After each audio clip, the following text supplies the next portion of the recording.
Selamat malam, inilah Top News segmen Top Ekonomi. Pekan demi pekan, pemirsa, pemutusan hubungan kerja atau PHK terus terjadi, bahkan hingga pekan ini.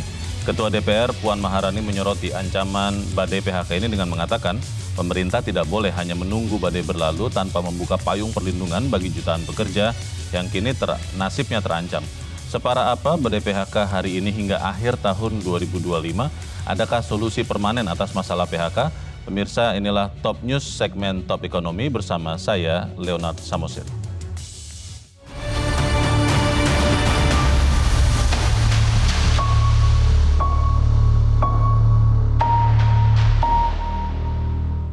Ya pemirsa, kekhawatiran Ketua DPR Puan Maharani soal ketenagakerjaan dengan mengatakan jutaan pekerja yang kini nasibnya terancam adalah kekhawatiran yang akan kita coba carikan solusinya di Top Ekonomi malam ini. Pekan lalu, Ketua DPR RI Puan Maharani secara keras menyoroti soal PHK. Di antara pernyataan Ketua DPR Puan Maharani sebagaimana dikutip metrotvnews.com adalah pemerintah tidak boleh menunggu badai berlalu tanpa membuka perlindungan bagi jutaan pekerja yang kini nasibnya terancam. Dan sekarang kita cek data-data jumlah PHK baik dari Apindo, Kementerian Tenaga Kerja maupun data SPSI. Kita mulai data PHK yang diungkap oleh Asosiasi Pengusaha Indonesia atau Apindo. Berdasarkan data Apindo sejak Januari hingga Maret 2025, angka PHK sudah menembus 73.992 orang pekerja. Angka ini berasal dari data pekerja yang berhenti menjadi anggota BPJS Ketenagakerjaan karena terkena PHK. Apindo membuat perbandingan tahun 2024 tahun lalu, angka PHK berdasarkan data BPJS Ketenagakerjaan mencapai 257.471 orang pekerja. Sekarang kita geser ke angka PHK berdasarkan data Kementerian Ketenagakerjaan atau Tenaga Kerja. Berdasarkan rilis resmi Kemenaker, jumlah PHK per Selasa 20 Mei 2025 mencapai 26.455 kasus. Menurut data Direktorat Jenderal Pembinaan Hubungan Industrial dan Jaminan Sosial Tenaga Kerja Kemenaker, sumber PHK nomor 1 berasal dari Provinsi Jawa Tengah, nomor 2 Jakarta, dan nomor 3 Provinsi Riau. Kita bergeser ke angka PHK yang dikeluarkan Koalisi Serikat Pekerja Indonesia.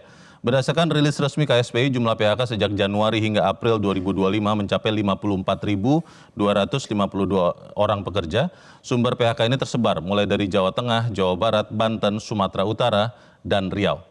Kalau kita bandingkan data PHK Apindo, Kemenaker, dan SPSI, maka angka PHK Kemenaker jumlahnya paling rendah, yaitu 26.455 orang.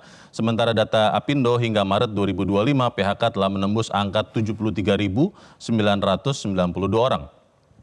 Pekan ini kasus PHK menghantam Pulau Batam. 205 orang pekerja PT Marua Indonesia terkena PHK. Data di lapangan menunjukkan ancaman PHK terus muncul. Pekan ini, Perhimpunan Pengusaha Hotel, Restoran, dan Makanan atau PHRI Jakarta mengungkapkan data 70% anggota PHRI Jakarta akan bisa melakukan PHK. Kita tidak harus pesimis. Di tengah gelombang PHK akibat ketidakpastian global, optimisme harus terus dijaga. Kita buka kembali pernyataan Wakil Menteri Ketenagakerjaan 28 April lalu bahwa sebetulnya lapangan kerja ada di mana-mana. Wamenaker menyatakan hal ini dalam konteks menyoroti pekerja yang menolak pekerjaan di Ibu Kota Nusantara atau IKN, padahal pekerjaan tersedia di IKN Nusantara Kalimantan Timur.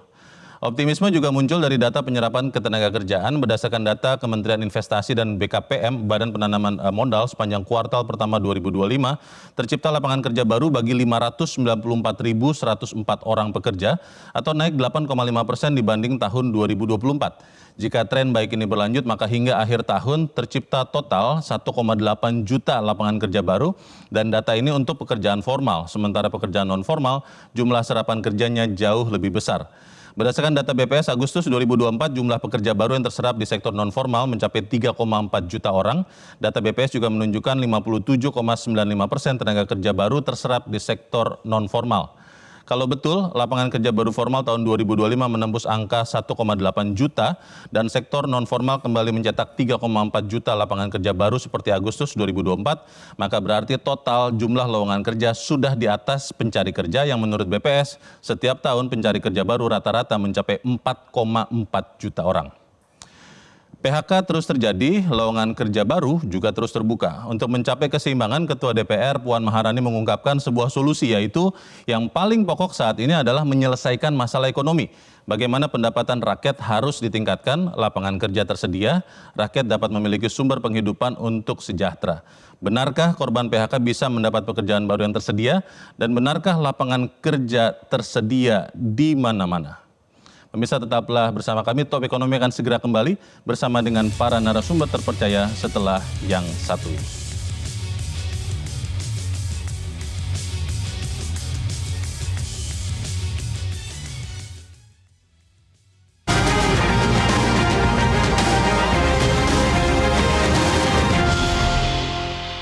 Jelajahi cara baru mendapatkan informasi. Download Metro TV Extend sekarang.